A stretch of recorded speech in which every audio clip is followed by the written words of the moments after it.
Parliament శీతాకాల సమావేశాల ముగింపు నేపథ్యంలో లోక్సభ స్పీకర్ ఓం బిర్లా గారు వివిధ పార్టీల నేతలకు తేనెటి విందు ఏర్పాటు చేశారు. దానికి హాజరైన ప్రధాని మోదీ ఈ మధ్యనే ఆయన ఇథియోపియా లాంటి దేశాలు వెళ్ళి తిరిగి వచ్చారు.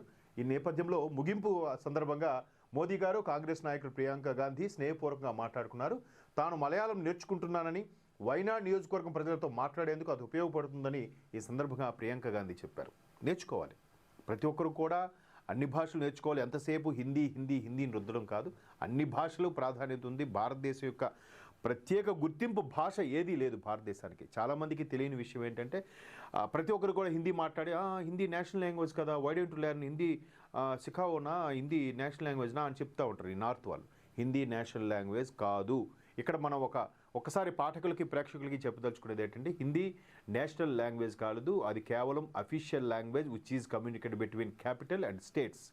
రాజధానికి రాష్ట్రాలకి మధ్యలో ఒక అనుసంధానంగా ఉండడానికి మాత్రమే దాన్ని ఒక అఫీషియల్ లాంగ్వేజ్గా ఉపయోగిస్తున్నారు తప్ప ఎక్కడ కూడా నేషనల్ లాంగ్వేజ్ అని డిక్లేర్ చేయలేదు. మీరు కావాలంటే ఇండియాకు సంబంధించిన వికీపీడియా కొట్టు చూస్తే జాతీయ భాష దగ్గర ఏమి ఉండదు. సుమారుగా ఒక 18 భాషలు ఎన్నో ఉంటాయి.